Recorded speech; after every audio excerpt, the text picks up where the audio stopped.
저와 여러분에게 스스로 한번 질문해 보겠습니다. 예수님은 누구신가요? 어떤 분들은 예수님은 나의 위로자가 되시고, 나의 보호자가 되시고, 나의 구세주가 되시고, 나의 생명이 된다고 이렇게 고백을 하기도 합니다. 여러 답을 내놓을 수도 있겠죠. 근데 오늘 우리가 읽은 요한복음 14장 1절부터 14절까지는 예수님은 누구신가에 대해서 어떻게 말하고 있을까요?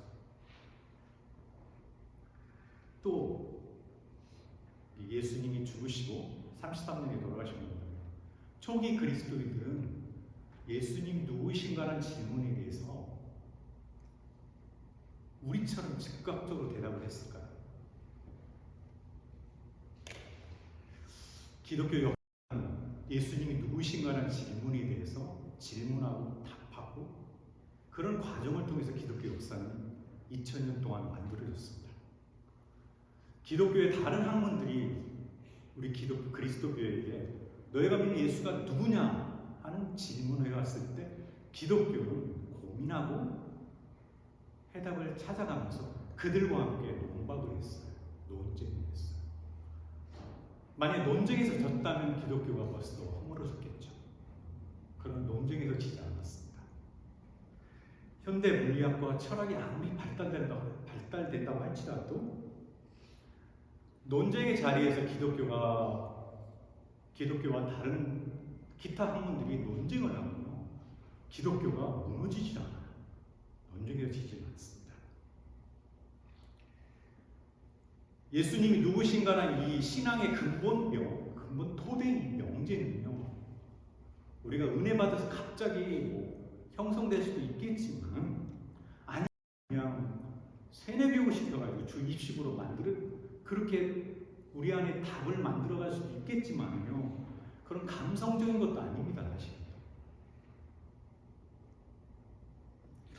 오늘 요한복음 14장 1절부터 14절까지 말씀을 우리가 이 본문을 해석하기 전에요, 이 본문이 쓰여진 시절 한번 돌아가겠습니다.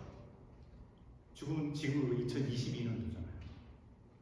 근데 이 본문은요, 학자들에 따르면 90년도부터 100년 사이에 쓰여졌다고 합니다. 그러니까 예수님이 33년에 돌아가시고 난 다음에 57년 뒤에 이 본문이 쓰여졌어요. 이 본문에 이 편지를 쓴 사람은 사도 요한이에요. 예수님과 함께 곁에 있었던 사도 요한입니다. 이 본문의 편지를 읽는 사람들은 유대인 그리스도인들, 그러니까 유대교에서 개종한 자들입니다. 그들이 이 편지를 읽으면서 어떤 생각을 했을까요?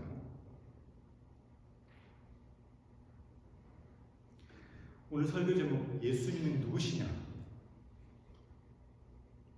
어찌 보면 어리석은 질문처럼 보입니다. 다 알고 있기 때문에. 교회 다니는 사람들은 누구나 그 답을 다 알고 있습니다. 가장 일반적인 대답은요, 마태복음에 나와 있습니다.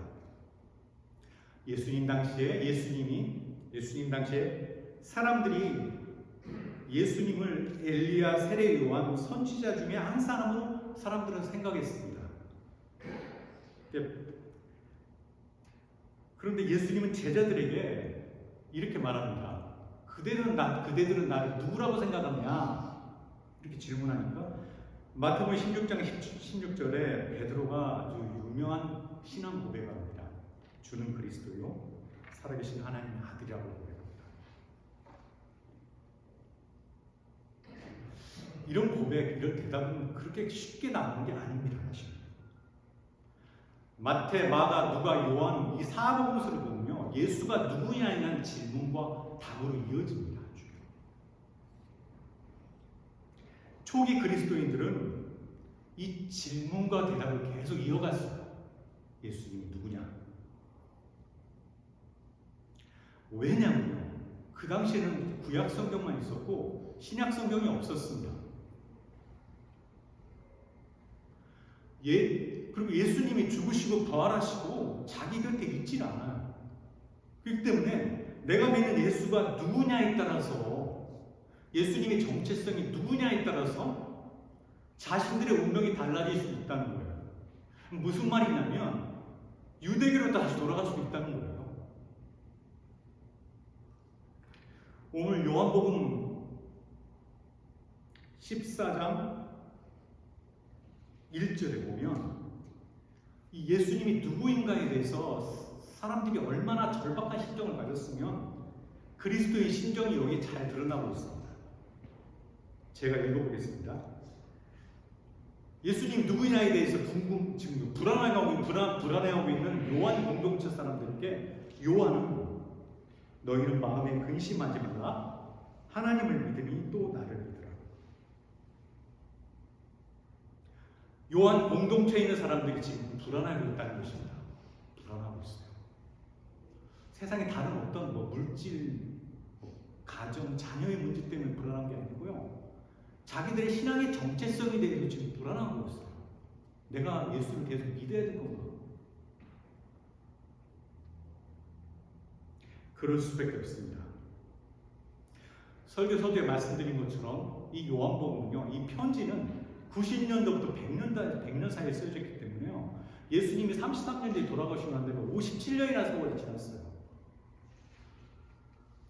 예수님을 직접 경험했던 사람들은 다 이 세상에 없었어요. 그때는요. 그 제자들은 없어요. 아주 어렸을 때 예수님을 본 사람만이 몇 명이 남아 있었을 거예요. 신약 성경도 없었어요. 그냥 들려오는 이야기에 따라서 예수라는 인물이 자칭 하나님이라고 하는데 그분이 우리의 죄를 위해 죽으시고 3일 만에 부활하시고 하늘로 승천하셨다는 그 이야기만이 그냥 아련하게 들려왔을 뿐이지 그들의 마음속에 확신을 담아오지는 않았어요. 예수님을 하나님의 아들이요 그리스도로 믿고 있지만은 예수님이 손에 잡히지는 않았어요. 손에 잡히지는 않았어요. 예수님의 이름은 기도하면 모든 게 이루어지는 것도 아니었어요. 예수님의 재림에 대한 조짐도 없었습니다.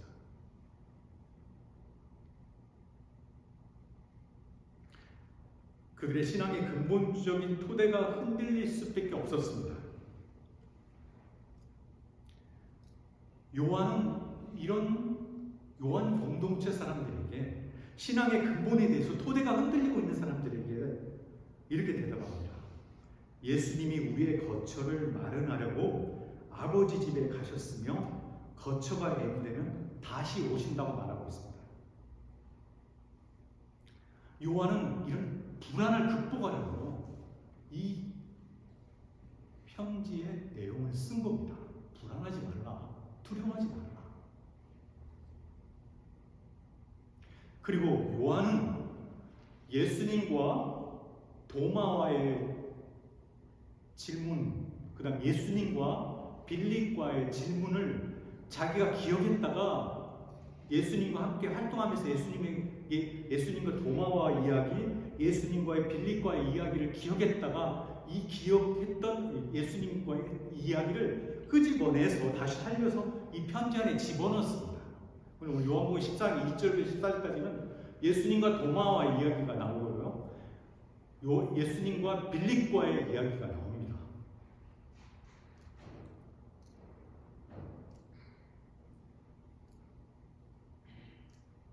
도마는 예수님에게 말합니다. 예수님 당신이 아버지께로 가신다고 그랬는데 그곳이 어디입니까? 좀 장소를 알려주세요. 장소.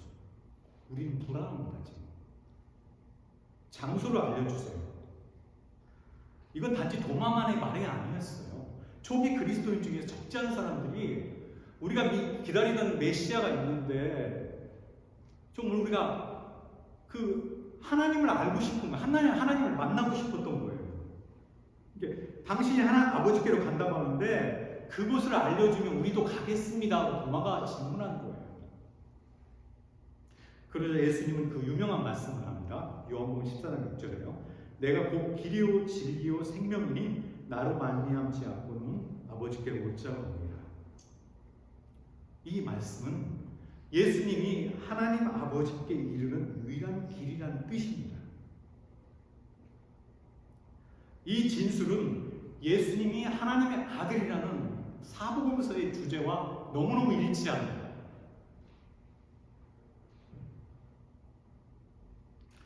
하나님 아버지가 계신 어떤 곳을 찾는 것이 아니라 찾을 필요가 없다.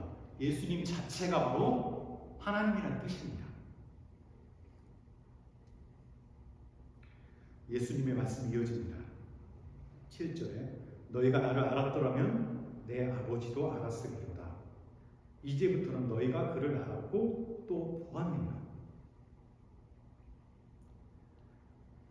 또 다른 한 제자가 등장합니다. 빌립입니다. 빌립은 예수님께 좀 아버지를 보여주십시오 요구합니다. 좀 보여주십시오. 우리가 생각했던 메시아 하나님은 보고 싶습니다. 보여달라고 합니다. 이 말도 당연히 초기 그리스도인들의 공통된 질문이었어요. 보여달라고 하는 거예요. 보여달라고. 그래서 예수님이 이렇게 대답합니다. 내가 이렇게 오래 너희와 함께 있으되 내가 나를 알지 못하느냐? 나를 본 자는 아버지를 보았거늘 어찌하여 아버지를 보이라 하느냐? 그 뒤로 이어지는 말씀도 다 여기에 연결됩니다. 보여달라는 요구에 나를 본 자는 하나님을 봤다는 겁니다.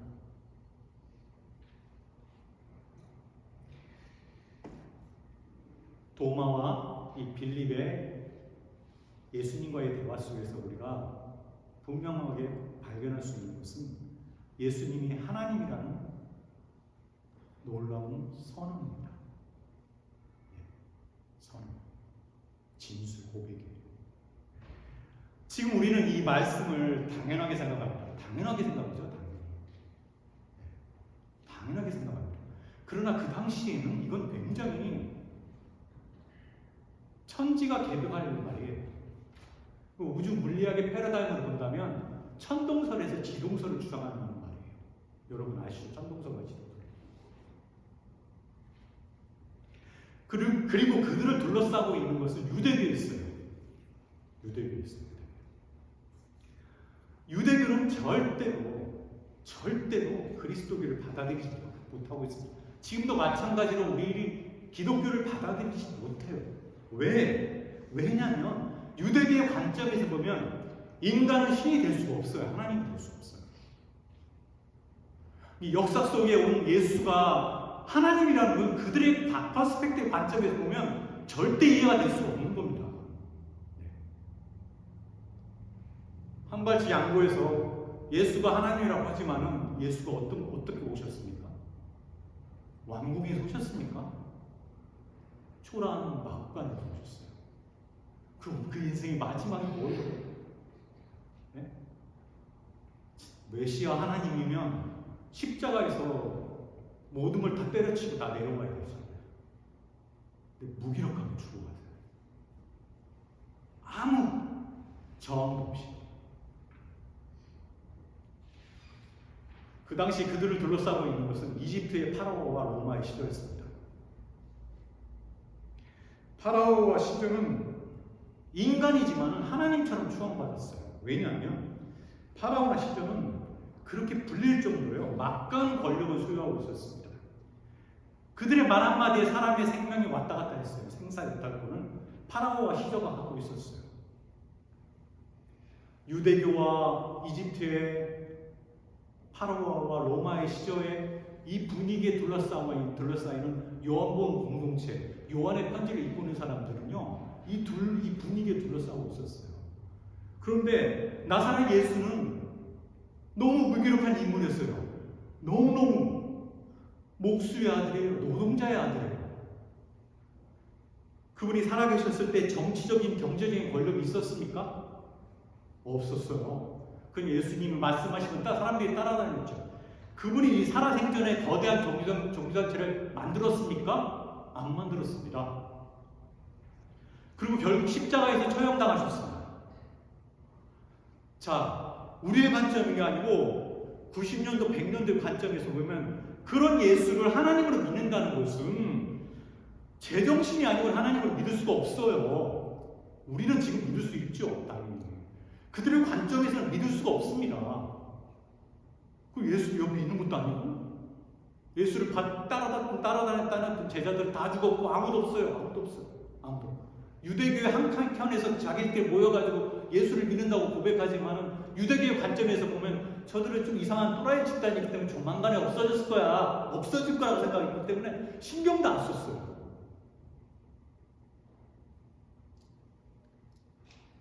그런 나사렛 예수를 창조주 하나님과 일치한다고 믿는다는 것은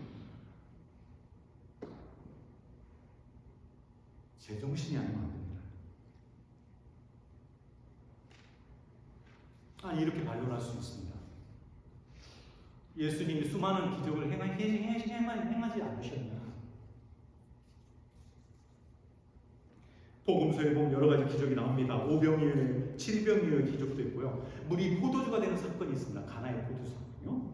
근데 죽은 자를 살리는 사건들이 많습니다. 각색병들을 다 고치신 사건들이 많아. 그런 걸 보면 하나님이 아니냐? 그 당시 사람들이 그렇게 생각할 수도 있겠냐? 생각할 수도 있겠지 않냐? 그렇게 생각할 수 있는데 그건요, 다른 종교에도 그 당시에 있었어요.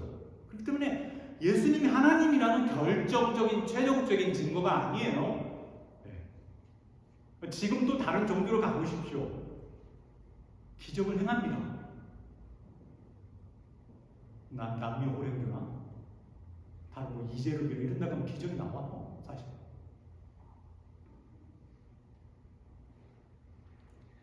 오히려 사복음서는요, 마태, 마가, 누가, 요한은 예수님의 인간적인 한계를 철저히 드러내고 있습니다. 자신이 감수해야 될 그 십자가의 죽음 앞에서 예수님이 겟세마네 동산에서 어떤 모습을 보입니까? 인간의 아주 처절한 모습, 우리 같은 모습을 보이고 있어요. 마귀가 옆에서 히히 웃고 있죠. 예.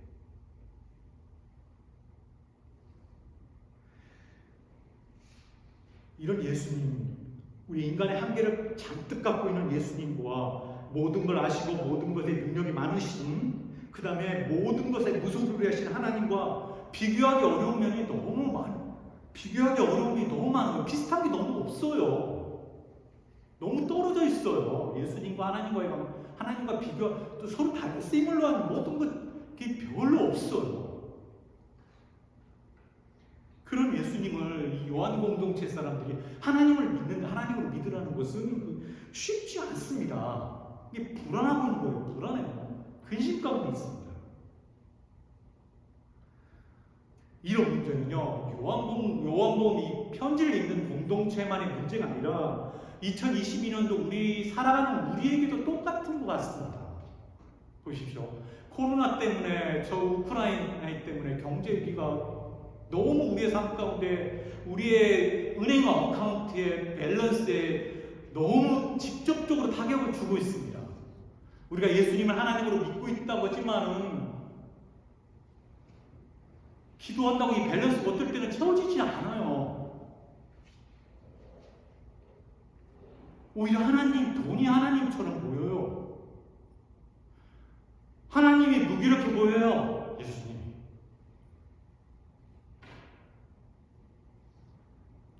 예수님이 실제로 하나님을 믿어지나요? 질문해 보겠습니다. 실제로 예수님을 하나님으로 믿고 있나요, 여러분? 사도 요한은 무엇을 어떻게 설명하는지 한번 우리 사도 요한의 이야기 나눠보겠습니다. 9절에 보면 예수님을 본 사람은 바로 하나님을 본 것이라고 했습니다. 그 당시 예수님을 보았다면 요한복음 공동체의 사람들은 근심 가운데 있지 않았을 것입니다. 왜냐하면 하나님을 본 거기 때문에. 근데 예수님이 없어요. 예수님을 본 사람들은 거의 죽고 없었습니다. 예수님을 보지 못한 사람들만이 교회에 남았습니다. 그래서 예수님을 본 사람들의 증언을 들을 수밖에 없었습니다. 사도 요한의 이 요한복음 편지를 통해서 그 증언을 들을 수밖에 없어요. 우리 2022년 우리도 이 2000년 지난 이 편지를 들을 수밖에 없어요. 여전히 낡아버린 책이에요. 낡은 책이에요. 어찌 보면 낡은 책이에요. 근데 우리가 이 이야기를 들어야 돼요. 왜? 우리가 그리스도인으로서 살아가야 되지 않습니까? 네. 예수님이 하나님이라는 명제만 그냥 교리적으로 믿고 실제로 우리의 삶 가운데서 살아가지 않으려고 그러십니까? 저와 여러분요.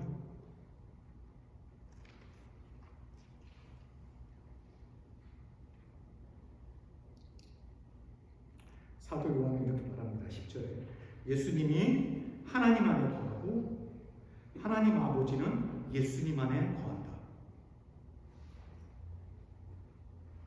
예수님이 아버지 안에 거하고 아버지가 내 안에 계시는 것을 믿으면, 만약에 믿지 못하거든 그 일로 말미암아 나를 믿으라. 그 일은 뭘까요? 부활이에요. 제가 미리 말씀드리는 건데 부활이에요. 부활이 없으면 우리가 예수님이 하나님이라는 사실을 믿을 수가 없습니다. 부활이 굉장히 중요해요. 예수님이 하나님이라는 이 명제와요, 부활은요 떨어져 생각할 수 없어요. 하나의 한 몸이에요. 한 몸. 예수님이 우리와 똑같이 인간의 한계를 가지고 역사 속에 실존했던 분입니다. 그러나 하나님은 눈에 보이지 않는 분입니다. 그런데 그 하나님이 예수님 안에 거하고 예수님이 하나님 안에 거한다는 이 말이 뭘까요? 이 말은 예수님이 하나님과 하나라는 뜻입니다. 하나님. 예수님이 하나님 안에 거하고 하나님이 예수님 안에 거하신다는 증거는요, 저번 주에 우리가 보낸 부활입니다. 예수님이 일어난 수많은 기적들이 있어요. 하나님이 행하신 놀라운 기적들이 있지만은 그런 것들은 예수님이 하나님이라는 증거가 아니에요. 결정적인 것이 아닙니다. 그건 다른 선지자들에게도 일어났던 일이에요. 구약의 수많은 선지자들에게도 일어났던 일입니다. 기적들입니다. 예수님에게만 일어난 유일한 사건은 부활입니다. 부활입니다. 제자들은 나중에 이 요한복음, 누가복음의 편지를 읽고 난 다음에 그제서야 자기들의 정체성이 형성이 됐습니다. 아련히 믿었던 예수가 하나님이라는 이 놀라운 사실에 대해서 부활 사건과 연결하면서 마저 부활을 통해서 예수님에게 일어났던 모든 일들을 다 해석했어요. 예수님이 행하신 기적들도요, 부활이란 비대해서 다 해석했어요. 예수님이 겟세마네 동산에서 마지막까지 고민하다가 아버지의 뜻대로 하겠습니다 순종했던 것도 부활의 빛 안에서 다 해석했어요. 아, 맞아. 부활이 예수님의 모든 사역을 다 해석하는구나.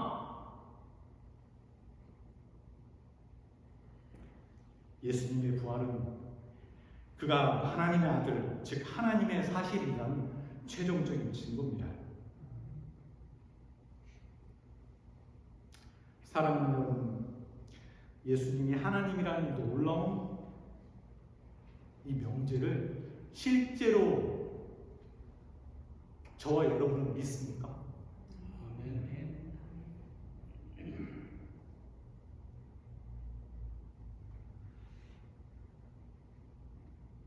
저와 여러분 삶이 너무 달라요.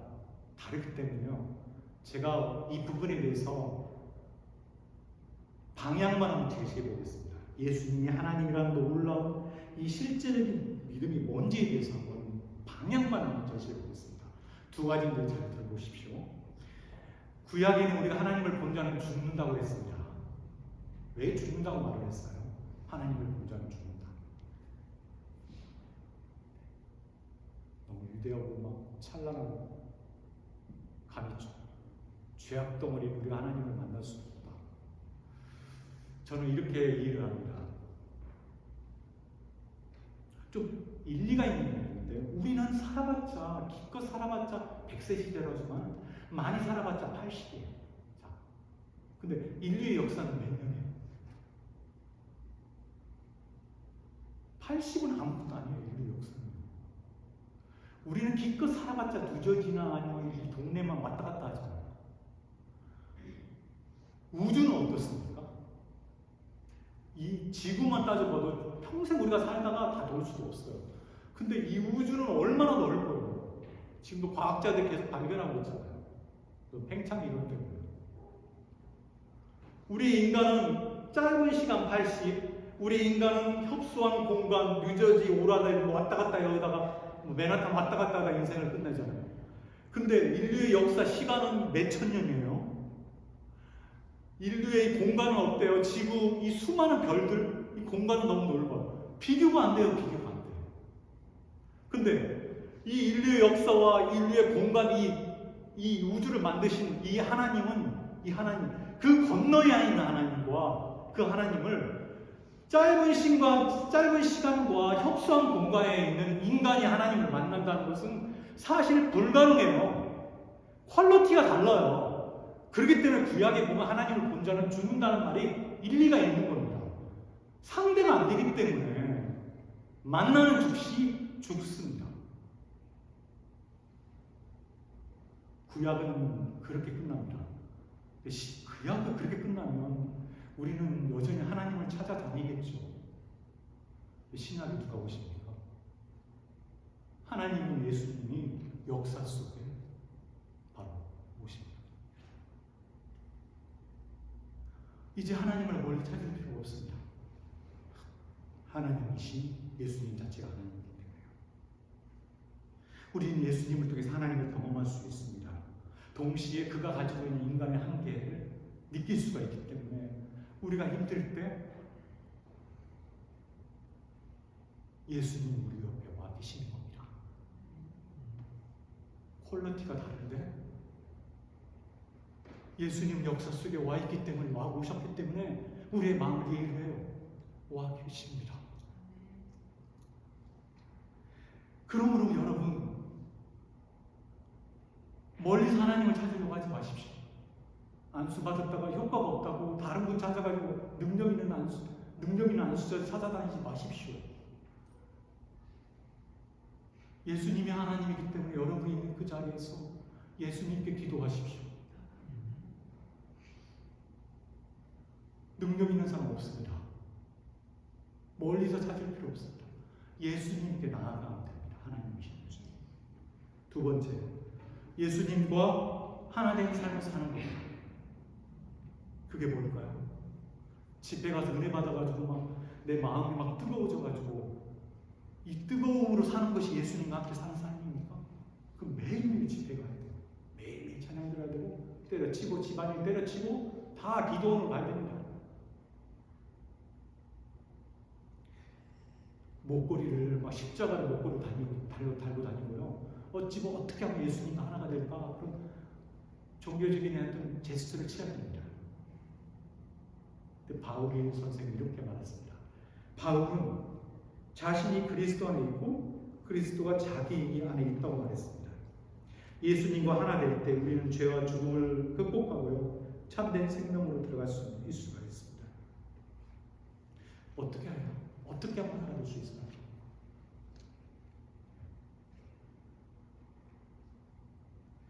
어떻게 하면 그분과의 일치를 통해서 우리가 그리스도인답게 살 수가 있을까요? 예수가 하나님이라는 믿는 그 실제적인 믿음으로 그리스도인답게 살 수가 있을까요?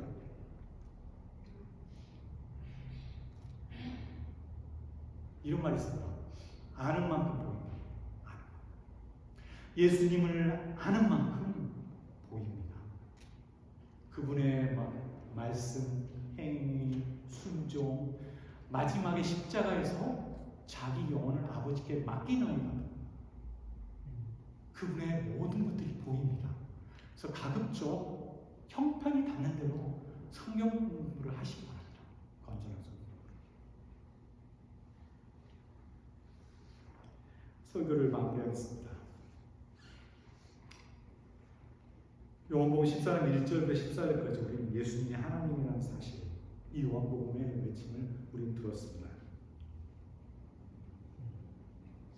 그러나 여전히 두렵나요?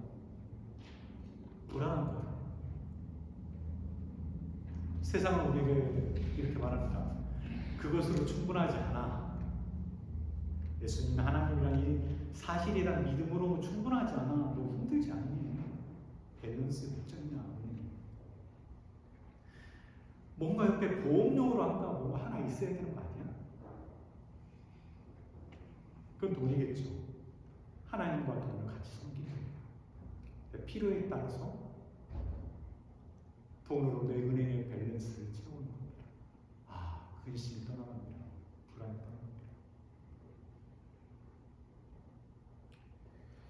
오늘 본문의 첫 마디로 우리가 다시 돌아가겠습니다. 요한 공동체의 편지를 읽는 사람들은 근심을 떨치고 들었어요. 예수님을 하나님으로 믿는다는 게 우리보다 굉장히 어려웠어요.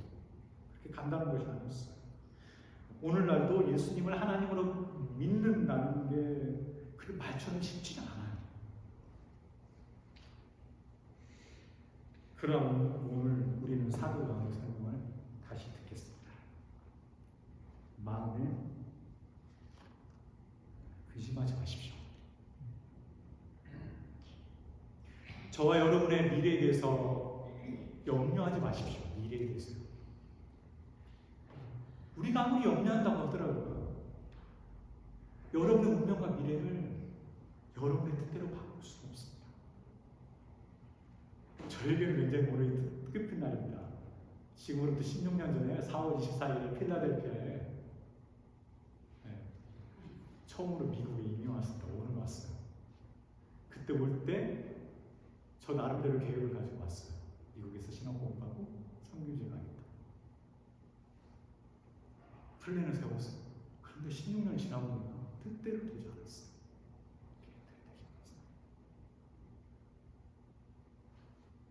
여러분의 인생의 계획대로 펼쳐지지 않습니다. 한 가지 집중하겠습니다. 연약한 저와 연약한 여러분의 미래는요, 하나님입니다. 그 예수님이 바로 하나님입니다. 예수님이 연약한 저와 연약한 여러분의 미래를 반드시 책임지십니다. 두려워하지 마십시오. 근심하지 마시고, 요한 공동체 사람들이 믿었던 믿음의 신앙을 우리가 죽는 그 순간까지 아버지의 내 영혼을 아버지께 맡기나오다 고백하는 순간 때까지 우리가 죽을 때 예수님은 하나님이라고 고백하고 멋있게 우리의 삶을 마쳤으면 좋겠습니다. 기도하겠습니다. 하나님 아버지, 오늘 요한복음 14장 1절부터 14절까지 말씀, 요한복음 공동체에게 들려주는 사도 요한의 하나님 위대한 진술을 들었습니다. 저희들 세상이 어떻게 우리를 조여온다고 할지라도 하나님 아버지, 예수님이 하나님이라는 놀라운 사실을 붙들고 이 땅에 두 발을 딛고 살아가는 동안에 흔들리지 않고 그리스도인답게 하나님의 자녀답게 살아갈 수 있도록 성령이여 저희들을 도와